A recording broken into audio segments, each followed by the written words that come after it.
In case you missed it, the Houston Texans back on draft night traded a good amount of draft capital to go up and get Will Anderson. And now that there's been some time since that has happened, I figured now would be a good time to make another video and really discuss, is this the correct decision by Houston? First, just to recap what the trade was, what the Texans gave up is what you see on the top half of the screen. What they got is on the bottom of the screen. So they got Will Anderson and pick number 105. They ended up trading that pick. The Eagles selected Kelly Ringo there, but that's what they got in this trade. What they gave up was pick number 12, pick number 33, a 2024 first, and a 2024 third. Now, the 2024 first might actually end up being the biggest piece of this puzzle, given the fact that that's the Houston Texans' own first-round pick they're giving up. Given the fact that a lot of people are projecting the Texans to be very low this season, just pulled up ESPN power rankings, they have the Texans at 31. A lot of teams have had the Texans at 31, 32, 30, or a lot of sites have had them there. So the fact that they're giving up that much draft capital for Will Anderson shows they really do like him a lot, given the fact they also gave up pick 33, so it's a second-round pick, but a very good second-round pick, and also a third-round pick in 2024, which could be a very good third-round pick if this season doesn't go as maybe it potentially could if everything goes well for the Texans. However, at the end of the day, draft capital does not win you football games. Football players do, so if Will Anderson can be better than those draft picks, well, it can still work out. How good is Will Anderson? First, let's pull up his Pro Football Focus page, which, listen, I know not everyone loves to look at this stuff. I do, though. I think it's very important with edge rushers in particular. Again, if you look in the past, guys who perform well at PFF grades tend to be good NFL players. Doesn't always work out that way, but at the edge rush position, it usually works out that way. And his numbers are good. They're not going to wow you necessarily. Definitely he was better in 2021 than in 2022 with the 83.6 grade in 2022. So for Will Anderson, I mean, this is something that you would look at this and you would think, okay, this is definitely someone worthy of a top 10 pick, but you might not necessarily look at this and say, this is somebody worthy of a top 3 pick. It's not quite dominant, it's just really, really good. But let's watch some film. We can only say so much with PFF grades and with all this stuff. We gotta watch the film to really decide how good Anderson can be. And I would say that for Anderson, there are some, I would say, impressive wins, although maybe not necessarily as much. Again, he's not Myles Garrett of a prospect. I think we know that. I think we know that's not what he is. But he's still a very good prospect and can win consistently. On display, he's going up one-on-one against a left tackle. Right when this play begins, you're going to notice him kind of try to use his speed to get around the edge here of the tackle. And I would say the tackle's doing a pretty good job of hanging with Anderson. I would definitely say that Will Anderson, maybe part of why some people really didn't like Anderson is some of his wins aren't necessarily the sexiest of wins. Like, watch, he is going to eventually get to the quarterback. I would say that counts as the pressure. He did create some contact there that appeared to disrupt the throw at least a little bit. So I would call that a pressure personally, although you could argue it, I suppose. But at the end of the day, I think this is why you saw some people, like I know Chris Sims was like very harsh on Will Anderson. He was someone who said like, oh, well, he doesn't get the wins like that. I do wonder if because Anderson doesn't get these surprising, like, oh my God, wow, that was an amazing play type of wins, then is it possible that, or at least I shouldn't say he doesn't get them as frequently. Did that hurt his draft stock?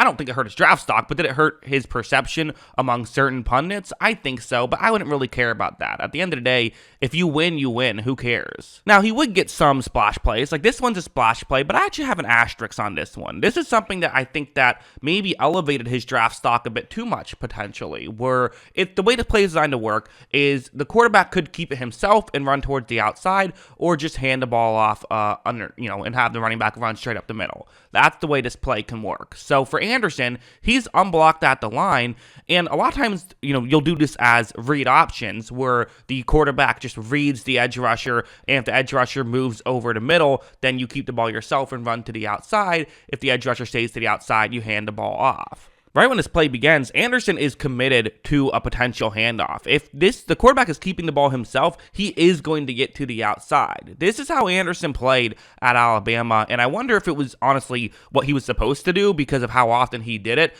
They would not have him stay back. They would have him, hey, go try to make a play.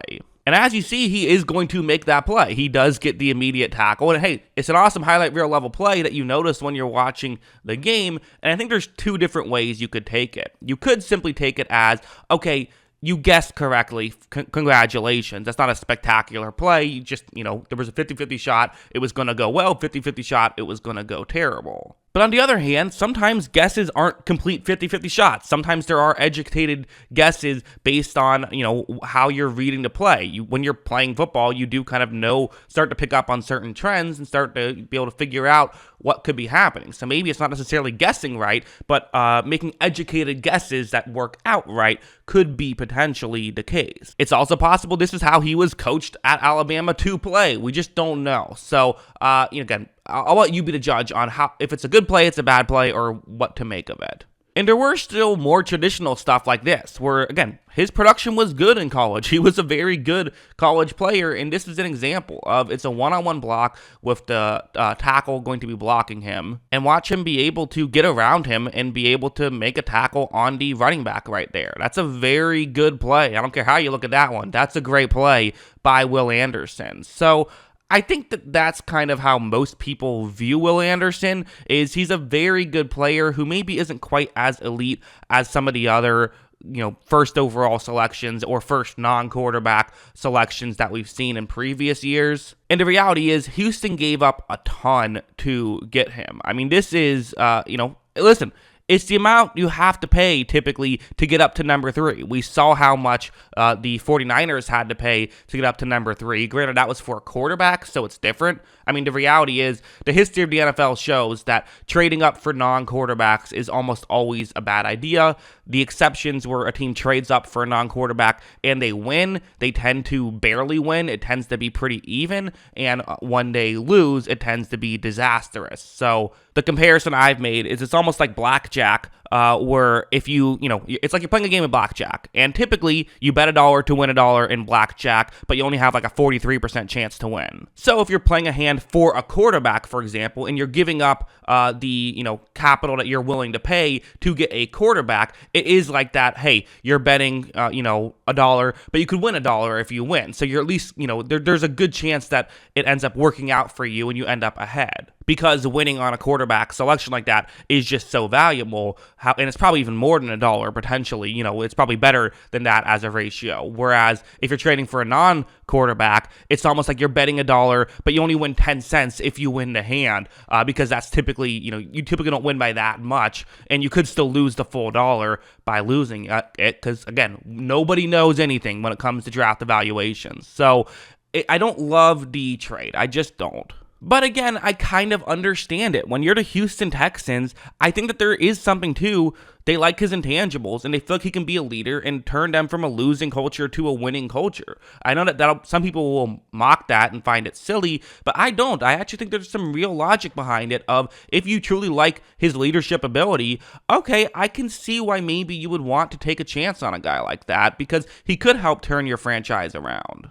Having losing cultures versus winning cultures is a very real thing, so I do get it. One other thing I've heard people bring up is that, well, if they traded up that much and selected Bryce Young, well then, people wouldn't have hated it so much. Maybe not, but I still would have. I still would have said, hey, you didn't have to trade up that much to get Bryce Young. You could have just drafted Bryce Young because you had, the number 2 overall selection. So you didn't have to do that necessarily. That's how I would have viewed it, although I do agree that it would have probably helped perception. But I think they wanted to show confidence in their quarterback by, getting him before Will Anderson, and I don't think they care that much about what the national media says, so as they shouldn't. But yeah, those are my thoughts. What are yours? Let me know in the comments below. Always love hearing from you, and of course, as always, thanks for watching.